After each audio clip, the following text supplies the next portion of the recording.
Pía Unión de San Pablo Apóstol, año litúrgico 2021, 11 de febrero, infrahebdómada de la Doménica de Sexagésima, Feria Quinta, fiesta de la aparición de la Santísima Virgen María Inmaculada en Lourdes, misa de rito doble mayor, ornamentos blancos, con gloria y con credo. En 1858, Lourdes era un pueblecito desconocido de unas 4.000 almas. Simple capital del partido judicial, tenía su juzgado de paz, su tribunal correccional y hasta un pequeño destacamento de gendarmería. Esto y un mercado bastante concurrido era lo único que le daba un poco de superioridad sobre los demás pueblecillos de los alrededores, perdidos como él en las estribaciones de los Pirineos. Poco tiempo después, un célebre escritor, Taine, garabateó en su cuaderno de viaje esta apresurada nota. Cerca de Lourdes, las colinas se vuelven rasas y el paisaje se entristece. Lourdes no es más que un amasijo de tejados sucios de una melancolía plúmbea amontonados junto al camino. Fue injusto.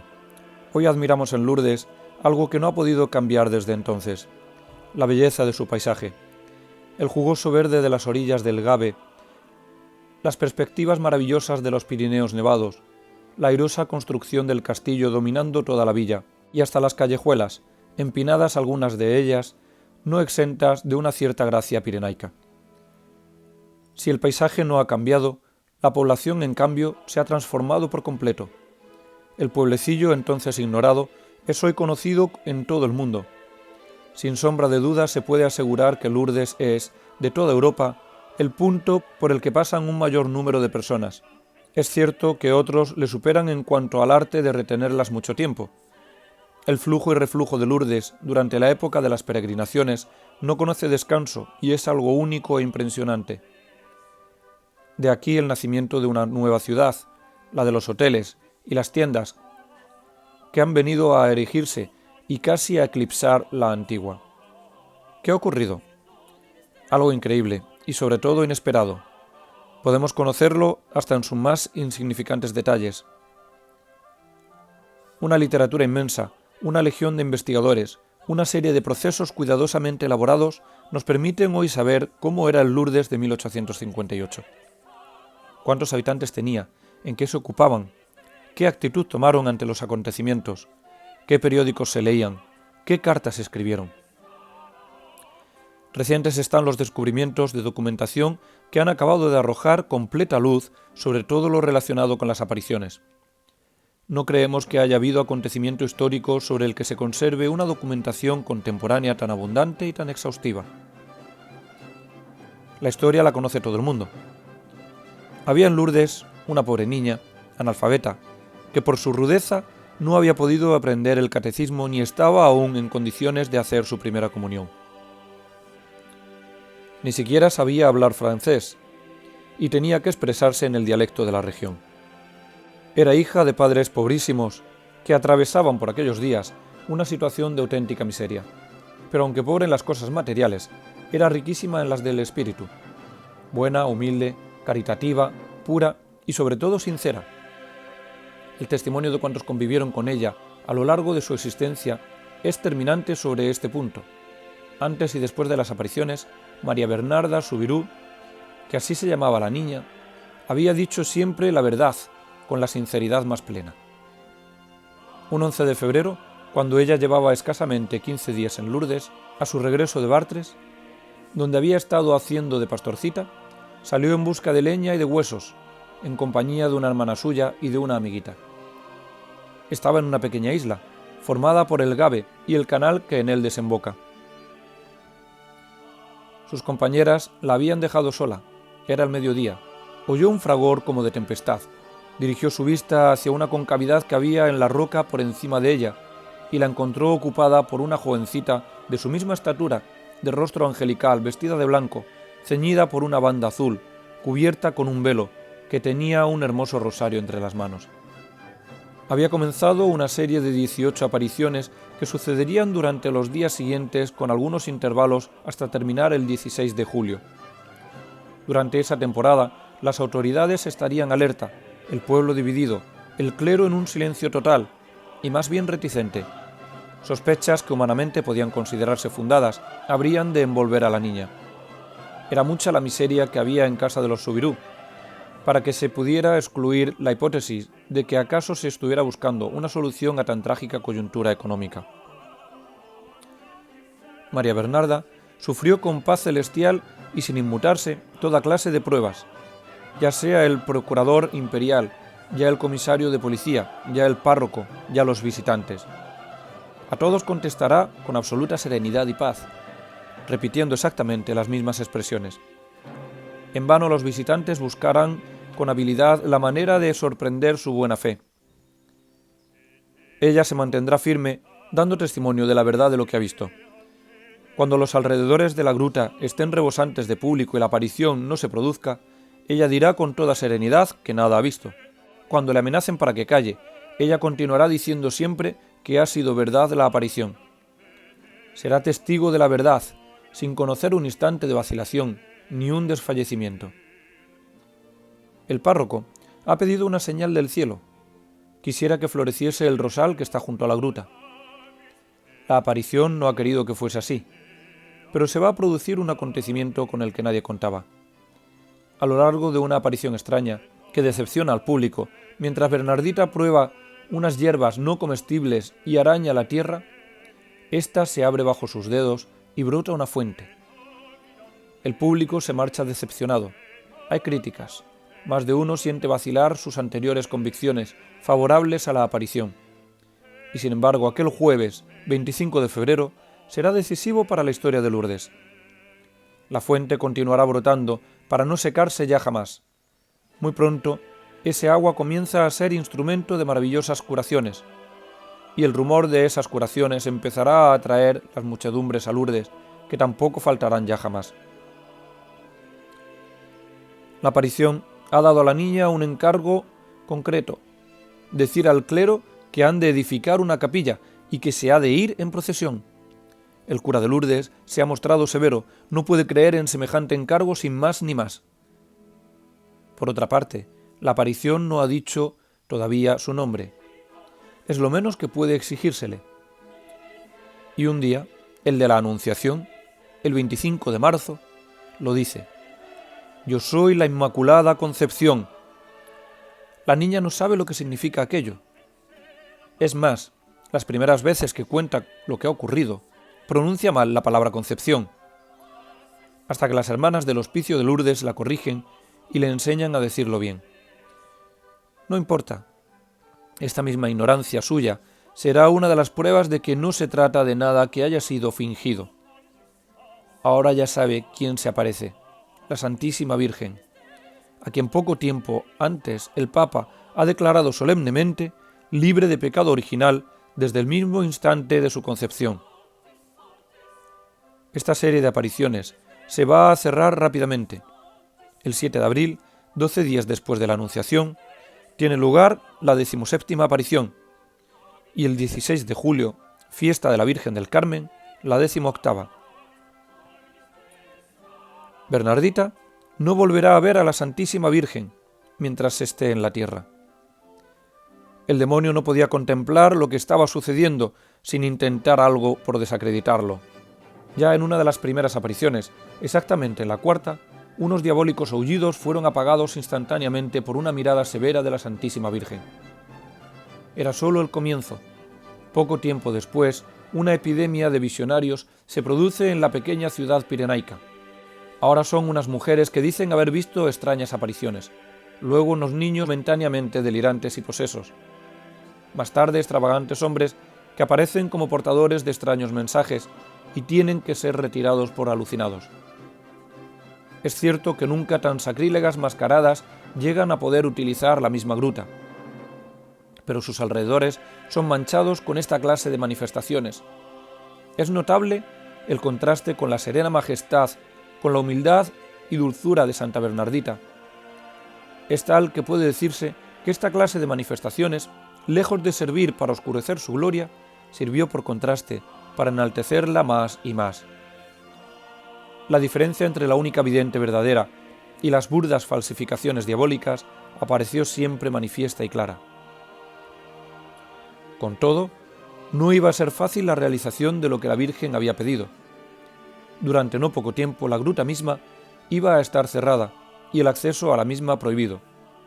Se conserva todavía el cuaderno en el que el guarda jurado fue apuntando con pintoresca ortografía los nombres de los contraventores. Un día fue la señora del almirante Broat, aya de los hijos del emperador. El mismo día, Louis Bouillot, el temible polemista.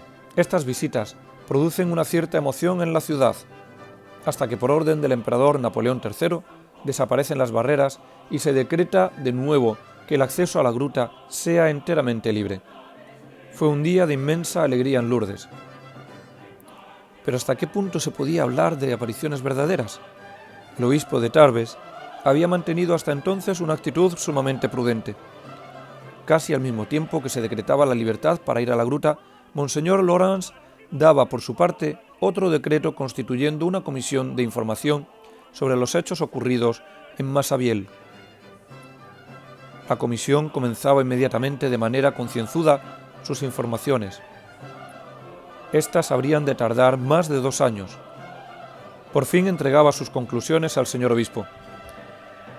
Este quiso presidir personalmente la sesión final, que tuvo lugar en la sacristía de Lourdes.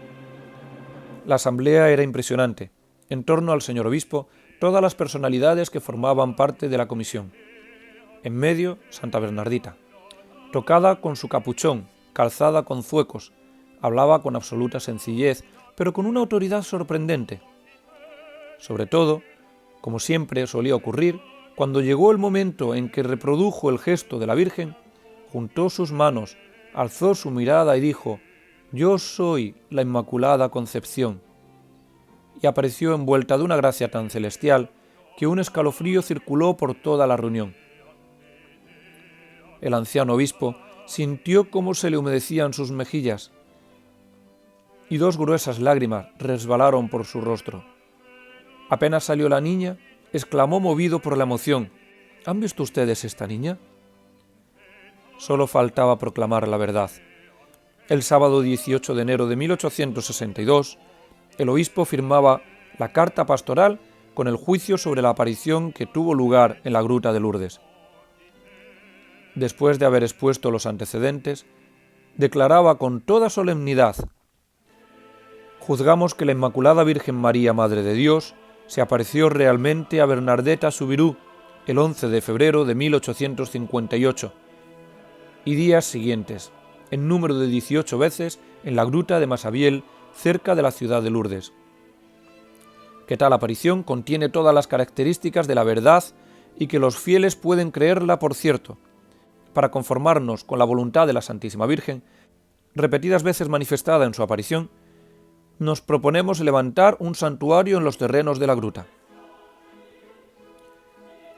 Las dificultades no iban a ser, sin embargo, pequeñas. Unas veces nacerían del criterio restrictivo del Ministerio de Cultos, que había de dar su autorización para el nuevo santuario. Otras serían minúsculas cuestiones locales, como un pleito que hoy se nos antoja ridículo entre el Cabildo de Tarbes y la prefectura a propósito de la construcción de unos almacenes y unas cuadras en terreno de esta. Otras veces se mezclarían miras puramente humanas en lo que debiera ser única y exclusivamente sobrenatural. No importa, pese a tantas dificultades, el santuario de Lourdes habría de ser un hecho y rápidamente. Massabielle cambiaría de fisonomía. Ya el 22 de enero de 1862 escribía el párroco al señor obispo que la nivelación del terreno le da un aspecto grandioso. El arquitecto diocesano concibió un proyecto atrevido, que en un principio se creyó irrealizable. Dar por corona gigantesca a la roca de la aparición un edificio que armonizase con el círculo de las graciosas colinas y cuya flecha ostentaría la cruz a una altura de 100 metros sobre el nivel del Gave. De esta forma, la gruta continuaría de la misma manera que cuando la consagraron las visiones de Bernardeta, abierta siempre sobre el río y su murmullo, bajo el cielo azul y las estrellas. No a todos gustó este proyecto, y se conserva la airada carta de un cura español al obispo de Tarbes, amenazándole con toda suerte de castigos del cielo si se llegaba a realizar. Pero a pesar de todo, fue el que se llevó a cabo, y hoy los peregrinos agradecen tan feliz idea. El 14 de octubre de 1862 se dio el primer golpe de pico para poner los cimientos de la futura capilla. Entre los 60 obreros que trabajaban, se contaba Francisco Subirú, padre de Santa Bernardita, orgulloso de cooperar desde puesto tan humilde a tan grandiosa obra. El 4 de abril de 1864 se colocaba la estatua que todos los peregrinos conocen en la gruta. Rápidamente Lourdes fue tomando el aspecto que hoy presenta. El 19 de mayo de 1866, vigilia de Pentecostés, quedaba consagrada la cripta, que había de ser el cimiento de la futura capilla. Su inauguración quedó señalada para 2 días después, lunes de Pentecostés, en presencia de una inmensa multitud. Todavía pudo asistir a ella Santa Bernardita, pero le costaba reconocer el terreno. Estaba todo muy cambiado. En 1873 se inician las grandes peregrinaciones francesas. En 1876 es solemnemente consagrada la basílica y coronada la estatua de la Virgen. Los 25 años de las apariciones se celebran con afluencia de una inmensa multitud y colocando la primera piedra de la iglesia del Rosario para suplir la insuficiencia de la primitiva basílica. 6 años más tarde era inaugurada esta iglesia, que fue solemnemente consagrada en 1901. Todavía, con la marcha del tiempo, habría de resultar insuficiente, y el 25 de marzo de 1958 se consagraba una nueva y más inmensa basílica subterránea dedicada a San Pío X. No todas estas construcciones llenan por completo las exigencias del buen gusto. Lourdes es en su aspecto artístico fruto de una época de indecisión estilística. Aun sin admitir la tesis extrema de Huysmans, que sostiene que el mal gusto es la venganza que el demonio se ha tomado por el triunfo de la Santísima Virgen, sí que hay que reconocer que tiene una parte de razón. Pero no importa mucho. Es más, creo que todos los peregrinos protestarían si la fisonomía de Lourdes se alterara. Hay un algo maravilloso que flota en el ambiente, que penetra hasta lo más profundo del alma y que hace de Lourdes un sitio único para saciar la devoción cristiana. Y en primer lugar, como lugar de oración, la ciudad con sus tiendas de recuerdo, sus hoteles y fondas, suele causar una impresión desagradable al peregrino. Una multitud tan inmensa exige todo eso, pero desilusiona un poco ese contraste entre la finalidad espiritual del viaje y otras exigencias de la naturaleza humana. Todo cesa, sin embargo, desde el momento en que se entra en el dominio de la gruta. Hay un ambiente sobrenatural de oración, de silencio, de recogimiento, y dominando todo el rumor de los cánticos que brotan de las iglesias o de la gruta. Al llegar a esta, se olvida todo. No cabe más que dejarse envolver por el silencio, apenas turbado por el rumor del río y el paso de los trenes que ponen como una nota lejana de recuerdo de que todavía existe un mundo que se afana y corre. Allí todo es calma, la muchedumbre de rodillas, en silencio, ora sin cansarse. Sin embargo, no todo es paz y calma. Las peregrinaciones se suceden, ateniéndose todas a un mismo reglamento. Entran en la ciudad, se dirigen a la gruta, se lee allí la sencilla narración de las apariciones, se realizan una serie de actos piadosos, misas cantadas de comunión, viacrucis, etc., para partir después y dejar su sitio a otras que le seguirán. Todo en medio de un orden admirable. Hay un espectáculo consustancial con Lourdes, el de los enfermos, sacudidos por un viaje interminable, heridos de muerte por sus enfermedades, incómodamente instalados en sus carritos. Son ellos los sembradores de una suavísima sensación de paz y consuelo. La tienen ellos y la van derramando por doquier a su paso. Cada uno de ellos, cada mirada enfebrecida, cada llaga purulenta, cada mano retorcida, inflamada y monstruosa, va dejando en el alma del peregrino una gota de la más sobrehumana y deleitosa paz. Es esta una de las grandes paradojas de Lourdes, uno de sus milagros permanentes. de vez en cuando, sin someterse a ley alguna, se produce el milagro. Unas veces ante la gruta, otras en el viaje de vuelta. Otras sucedieron durante la procesión del Santísimo Sacramento. No hay ley alguna, lo repetimos, en medio de la multitud o lejos de ella, en Lourdes o a muchos kilómetros de allí, la Santísima Virgen viene operando maravillas a centenares, a millares. Algunas de ellas llegan a comprobarse científicamente con un rigor que no deja nada que desear, otras no.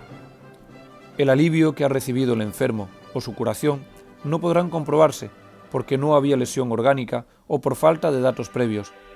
Pero eso no importa nada. Quien recibió el beneficio disfrutará de él. De vez en cuando, en una prosa helada, que en su misma frialdad es el mejor argumento de la veracidad del hecho, Le Journal de la Grotte dará la noticia de que en esta o aquella diócesis se ha reconocido canónicamente la realidad de un milagro. Pero el más colosal milagro, el de que una inmensa multitud de enfermos que ha peregrinado allí pidiendo la salud, se retire consolada, alegre, con dulce resignación, y el de que la multitud que le rodea, en contacto permanente con el dolor, viendo con sus propios ojos aquel espectáculo de sufrimiento, no haga de Lourdes una ciudad triste, sino todo lo contrario. Todos los peregrinos os dirán que Lourdes es una ciudad en la que ellos han pasado días de paz, de bienestar, de profunda e íntima alegría. No ha faltado el sello oficial de la Iglesia. En 1869, su Santidad Pío IX, por un breve del 4 de septiembre, proclamaba la luminosa evidencia de los hechos.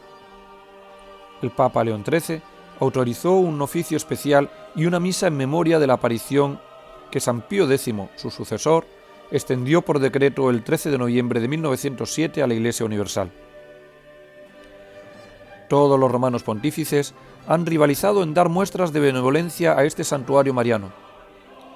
Es digna de destacarse la preciosa encíclica Le Pèlerinage de su Santidad Pío XII, con motivo del grandioso centenario de las apariciones. Con tales testimonios de la Iglesia, el fiel cristiano puede invocar con seguridad a la Virgen de Lourdes y descansar tranquilo en su maternal regazo. Ella visitó la tierra y se dignó a alegrarla con su presencia. La Iglesia de una parte y los continuos milagros de otra nos lo aseguran así. Acordémonos de que Santa María es el arca de la nueva alianza y vayamos llenos de confianza a la que llena de gracia viene a visitar la tierra para colmarnos de riquezas.